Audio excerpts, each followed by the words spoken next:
জুলাই আন্দোলনে হতাহতের ঘটনার তদন্ত করতে নরসিংদীতে এসেছেন আন্তর্জাতিক অপরাধ ট্রাইব্যুনালের চিফ প্রসিকিউটর আমিনুল ইসলাম ও ৬ জন প্রসিকিউটর। জেলা শিল্পকলা একাডেমিতে চলছে গণশুনানি। বিস্তারিত জানাতে আমাদের সাথে যুক্ত হচ্ছেন সহকর্মী বদরুল আমিন।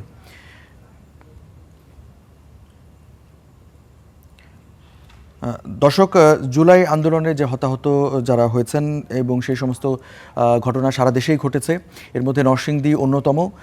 সেখানে বেশ কিছু ঘটনা ঘটেছে, আপনাদের যদি একটু দৃষ্টি আকর্ষণ করি। যেখানে রেল লাইনে মানে একটা অস্থিতিশীল পরিস্থিতি তৈরি করা হয়েছিল, রেল লাইন অবরোধ করা হয়েছিল এবং সেখানে জুলাই যোদ্ধারা এটা আন্দোলনের অংশ হিসেবে করেছিলেন এবং তার জন্য হামলা মামলার ঘটনাও ঘটেছিল সেখানে ব্যাপকভাবে।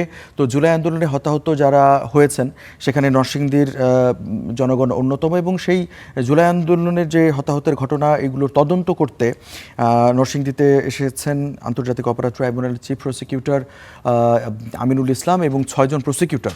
এই বিষয়ে বিস্তারিত জানবো। জেলা শিল্পকলা একাডেমিতে চলছে গণশুনানি, বিষয়ে বিস্তারিত জানাবেন আমাদের সহকর্মী বদরুল আমিন চৌধুরী।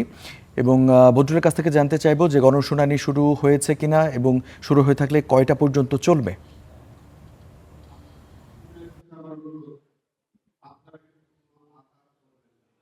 রঞ্জু, আপনি যেমনটি বলছিলেন যে আসলে 2024 সালের জুলাইয়ের যে আন্দোলন, সেই আন্দোলন কিন্তু আমাদের নরসিংদীতেও সেই আন্দোলন খুব বেগবান ছিল, যার ফলশ্রুতিতে এখানে কিন্তু ব্যাপক প্রাণহানির ঘটনা ঘটে এবং তারই প্রেক্ষিতে কিন্তু এই আজকে কিন্তু এই এখানে এখানে এই যে আপনারা দেখতে পাবেন আমার পিছনে, এখানে যারা জুলাই যোদ্ধারা ছিলেন, বিশেষ করে যারা সেই যুদ্ধে শহীদ হয়েছেন তাদের পরিবারের সদস্য সহ যারা আহত হয়েছেন তারা কিন্তু এখানে এসে উপস্থিত হয়েছেন, কেননা এখানে একটি গণশুনানি অনুষ্ঠিত হতে যাচ্ছে।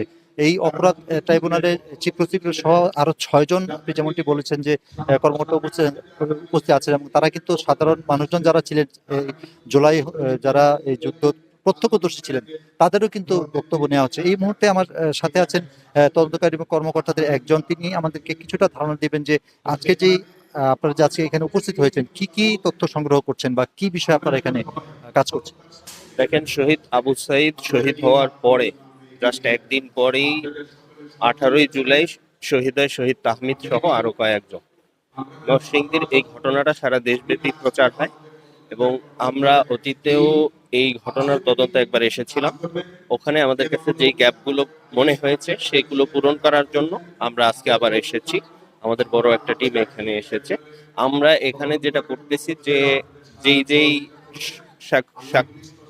সাক্ষীদের সাক্ষ্য গ্রহণ নেওয়া প্রয়োজন তাদেরটা নিচ্ছি। এবং আরেকটা জিনিস হচ্ছে যে ন্যায় বিচার শুধু করলেই হয় না, দেখাতেও হয় যে এটা ন্যায় বিচার। এজন্য সকল শহীদ আহত ভিকটিমদের এখানে আনা হয়েছে এবং তাদের জবানবন্দি নিচ্ছে আমাদের তদন্ত কর্মকর্তারা। এবং পাশাপাশি এখান থেকে কিছু জিনিসও আমরা সিজ করেছি, কিছু গুলি, সরাসরি লাইভ বুলেটও আমরা পেয়েছি। যেমনটি উনি বলছিলেন, এখানে কিন্তু অনেক বিষয়ে উঠে আসছে এবং আপনারা লক্ষ্য করবেন যে এখানে কিন্তু চিফ প্রসিকিউটর তিনি বক্তব্য রাখছেন, সমাপনী বক্তব্য, এবং এই তদন্তকারী কর্মকর্তারা কিন্তু আজকে সকাল 10টা থেকে এখানে তাদের কার্যক্রম শুরু করেছেন।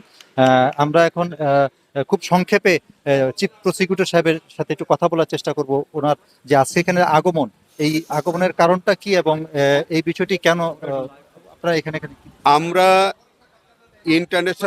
ইন্টারন্যাশনাল ক্রাইমস ট্রাইব্যুনাল একটি একটি আন্তর্জাতিক আদালত। আপনারা জানেন যে মানবতা বিরোধী অপরাধ যেখানে সংগঠিত হয়েছে সেখানে আন্তর্জাতিক অপরাধ ট্রাইব্যুনাল সেই বিষয়গুলো তারা হস্তক্ষেপ করে। আমাদের বাংলাদেশে 1/11 থেকে শুরু করে বিগত জুলাই 36 আন্দোলনে অনেক শহীদ, অনেকেই মানবতা বিরোধী অপরাধের শিকার হয়েছেন, হত্যাকাণ্ডের শিকার হয়েছেন, আহত হয়েছেন, পঙ্গুত্ব বরণ করেছেন। এই মানবতা বিরোধী অপরাধগুলো আন্তর্জাতিক অপরাধ ট্রাইব্যুনালে বিচার্য। আমরা মনে করি সারা বাংলাদেশে যত মানবতা বিরোধী অপরাধ সংঘটিত হয়েছে সবগুলো অপরাধের তদন্ত আন্তর্জাতিক অপরাধ ট্রাইব্যুনালের তদন্ত সংস্থা করবে এবং সেইগুলো আমরা আন্তর্জাতিক ট্রাইব্যুনালে আমরা বিচারের ব্যবস্থা করব। সেটি করার জন্য আজকে আমরা প্রাথমিকভাবে আমরা এই তদন্তের বিষয়টা যে আমরা কার্যক্রম শুরু করেছি সেই মেসেজটি দেওয়ার জন্য আজকে আমরা নরসিংদীতে এসেছিলাম। ধন্যবাদ।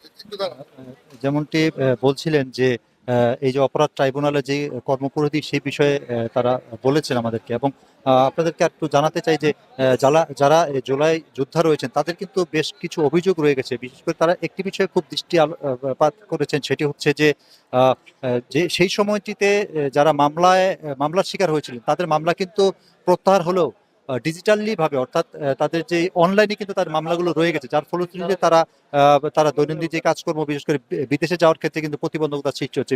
এই বিষয়গুলি সবগুলো মিলিয়ে কিন্তু সুরাহা করার জন্য কিন্তু তারা আবেদন জানিয়েছেন। তো এই ছিল আমার কাছে এখান থেকে সবশেষ পরিস্থিতি। রঞ্জু। বদরুল আমিন চৌধুরী, আপনাকে ধন্যবাদ।